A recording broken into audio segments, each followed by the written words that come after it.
And all of the processes in the world play out in the Middle East, and it has an impact on what is going on in the world. So this is what has been talked about previously. Well, thank you. Thank you for the invitation.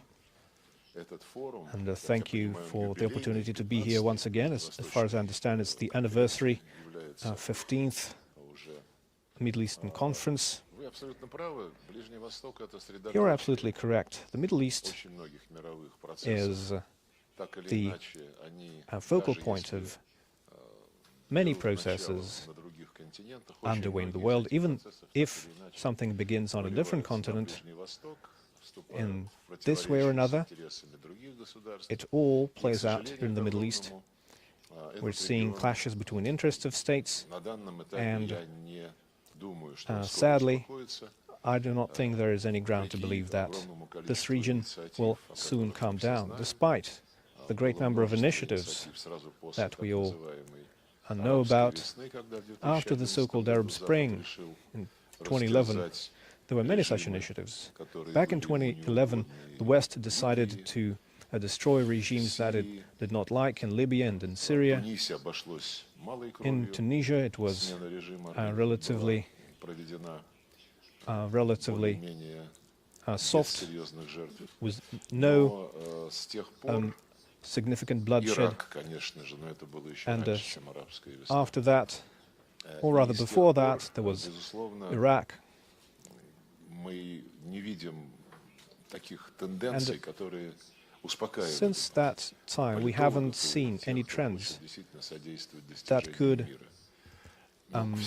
provide hope to political scientists and all of those who want to see peace. We see Yemen, we see Sudan, and there are also repercussions in the Middle East from what's happening with Somalia, as Somaliland was recognized by Israel, and what we're seeing with Mogadishu. But all of that is set against the backdrop of the main trend, which I believe is an attempt to stall the Palestinian problem, to drive it into a severe deadlock. And this is not the first time we're seeing that. The previous Trump administration promoted the concept of the Abrahamic Accords, when the Arab peaceful initiative proposed by the King of Saudi Arabia was put on its head. The idea was to create a Palestinian state and for the Arab world to recognize Israel, and everyone hoped that would be the case. And what's more, after the Arab League approved this initiative by the Saudi king, the same initiative was also endorsed by the Organization for Islamic Cooperation Summit. And if I'm not mistaken, it was the summit in Tehran. All of the Islamic countries unanimously supported the initiative to support Israel within the context of the creation of a viable Palestinian state in accordance with the UN resolutions. The Abrahamic Accords, as you know, changed the sequence radically. Everyone had to recognize Israel as the first thing, and then essentially it said we shall see. And as for what that meant, we're seeing that now. There was a big discussion at the UN, at the General Assembly and the Security Council, devoted to Donald Trump's peace initiative, and we welcomed that peace plan, which aimed to stop the bloodshed as the first step to free the hostages, to exchange bodies, and that was certainly a positive affair in that respect. On the other hand, there were still outbreaks of violence, and there is no clarity with regard to the other components of the plan, including the full withdrawal of the Israeli army from Gaza, the disarmament of Hamas, the organization of humanitarian aid, and the setup of executive governments for that Palestinian enclave within the context of the Palestinian National Authority playing a role and in compliance with UN resolutions on creating a viable state. We don't see any clarity now with regard to what the international security forces are going to do, as all of these questions lack clarification in the resolution that our American colleagues introduced in the Security Council. We had consultations with them. We explained what issues are still outstanding and what is not addressed in the resolution and in the plan. They decided to put it to vote in that exact form. We had to abstain. Some even thought that this resolution should not be allowed, that it must be improved.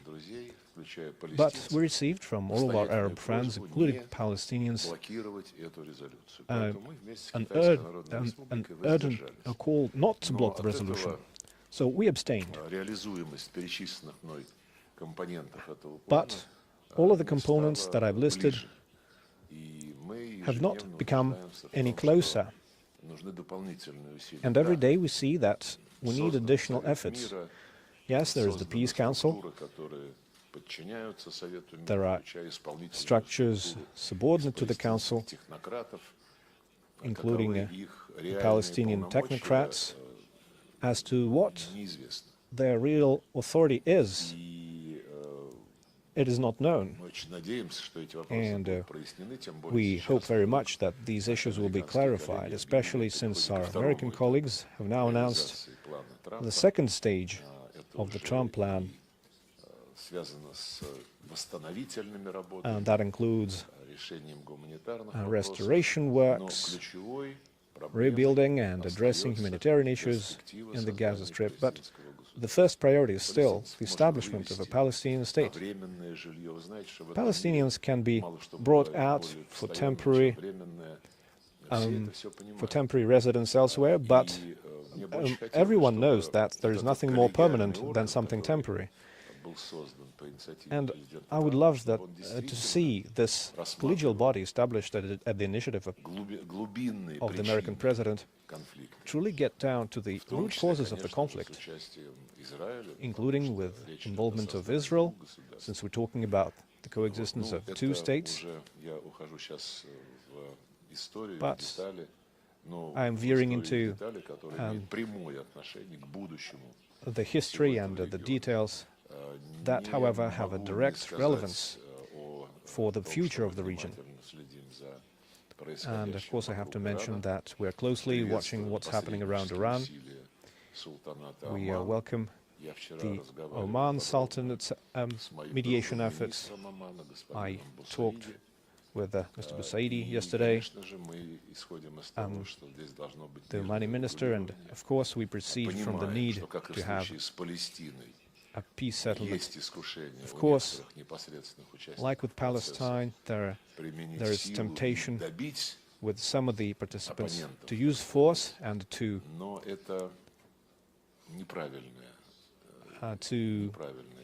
beat the opponent to the last. But that is wrong.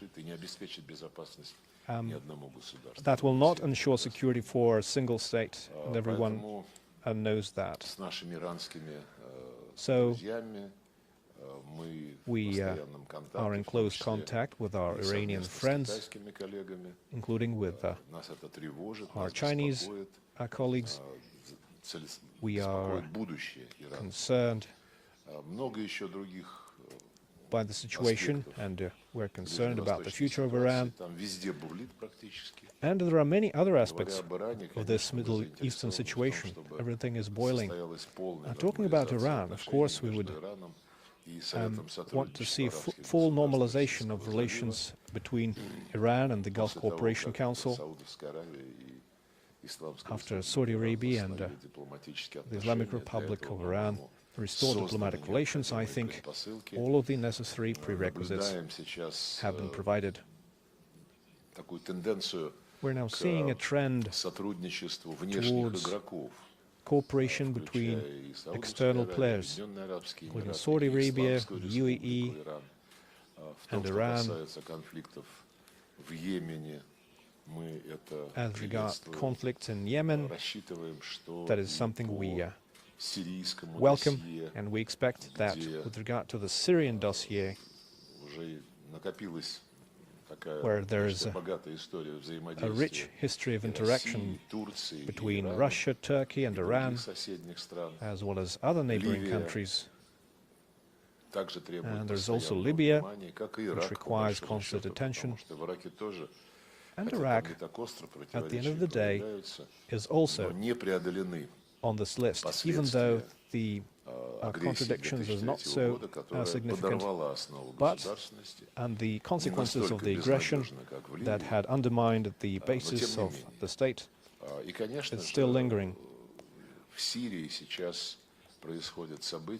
And events in Syria are now going on. That in addition to the preservation of unity and interethnic conciliation in the Republic, also raises the question of the Kurds, and that's something that's relevant not only for Syria but also other countries in the region, because the events around the Syrian Kurds must be discussed separately, because, as I have mentioned, it is a subject that has a regional dimension. Well, I believe I have already said quite